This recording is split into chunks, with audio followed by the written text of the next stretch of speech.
अमित और काजल की शादी को आज 20 साल पूरे हो गए थे, लेकिन उसने आज तक खुद को इतना बेबस कभी महसूस नहीं किया था। सब कुछ होते हुए उसे न जाने किस बात का गम था। उसे सब कुछ मिल गया था जो उसने चाहा था, लेकिन कहीं न कहीं कुछ कमी थी जो उसे खल रही थी, और वो कमी थी अमित की, अमित के साथ की। वह एक छोटे शहर से आई थी और उसे इस शहर के नए तौर तरीके खूब रास आ रहे थे, लेकिन कहीं न कहीं अमित की तनख्वाह कम पड़ रही थी उसकी ख्वाहिशें पूरी करने में। पर अमित खुश था अपनी छोटी सी गृहस्थी में। 20 साल पहले जब काजल को देखने अमित आया था तो उसने कहा था कि उसके ऑफिस वाले लोग बहुत पार्टियां करते हैं, लेकिन उसको ये सब पसंद नहीं है। वो एक छोटी सी प्यारी सी जिंदगी की ख्वाहिश रखता था। काजल को तब तो उसकी सादगी बहुत पसंद आई थी और उसने झट से शादी के लिए हाँ कर दी थी। वह जब शादी करके अमित के साथ रहने लगी तो कुछ दिन तक सब ठीक रहा, लेकिन फिर धीरे धीरे सबको देख देख कर काजल को लगने लगा कि उनका स्टैंडर्ड सबसे मेल नहीं खाता।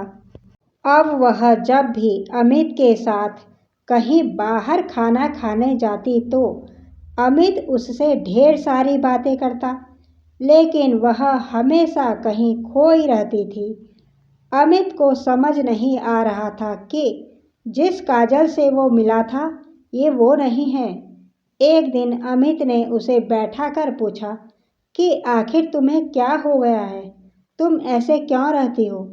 तब उसने बताया कि मुझे एक अच्छा लाइफस्टाइल चाहिए, इस तरीके से मैं नहीं रह सकती जैसे हम रह रहे हैं। काजल, यही तो हम चाहते थे ना, एक खुशहाल जीवन, और हम खुश हैं, एक दूसरे के साथ हैं।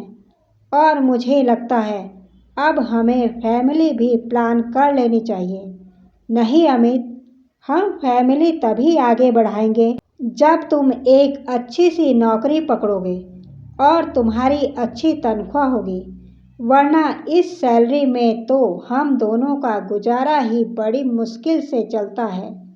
काजल, हम खुश ही हैं, और तुम्हें क्यों ऐसा लगने लगा है कि हम अपना परिवार अच्छे से नहीं चला पाएंगे। बस अमित, मुझे कोई बहस नहीं करनी, मैं अपना फैसला नहीं बदलूंगी। अमित ने काजल को विश्वास दिलाया कि वो नौकरी बदल देगा और जैसा वह चाहती है वो वैसा ही करेगा। सच अमित, कहते हुए काजल अमित के गले लग गई, लेकिन उसके दिल में उठ रहे तूफान को नहीं पहचान सकी। अब अमित ने नौकरी बदल दी और धीरे धीरे वो इतना व्यस्त रहने लगा कि रात को देर से घर लौटने लगा, पर पैसा आने लगा था। काजल खुश थी, अब वो एक बेटे की माँ थी और जो ऐशो आराम उसे चाहिए था वो सब अमित ने उसे लाकर दिया। उन्होंने बंगला ले लिया था, नौकर चाकर गाड़ी सब था उनके पास।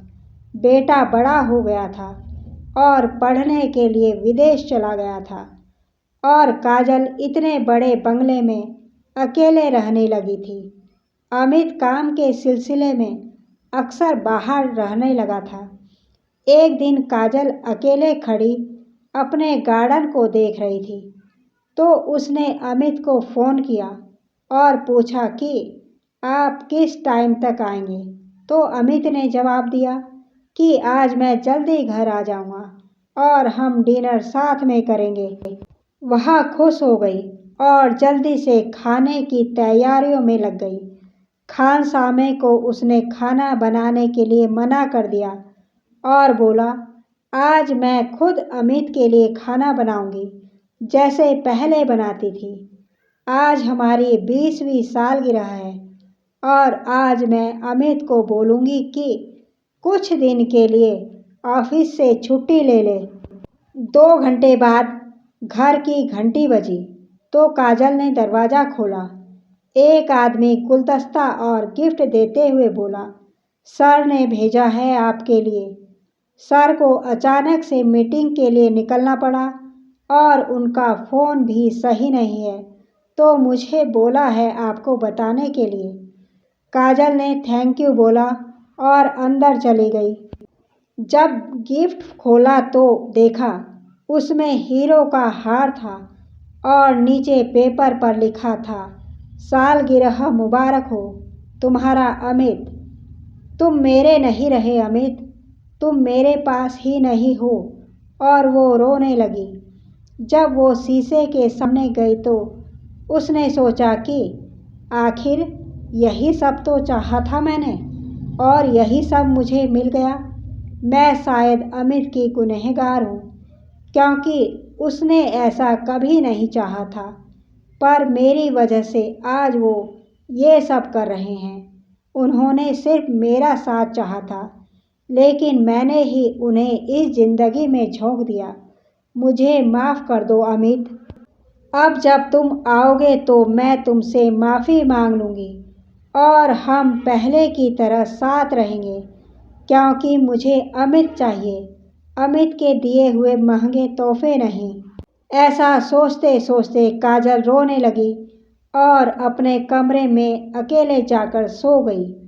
आपको कहानी अच्छी लगी हो तो इसे लाइक, शेयर एंड चैनल को सब्सक्राइब अवश्य कीजिए। कहानी पूरी सुनने के लिए आपका बहुत बहुत धन्यवाद।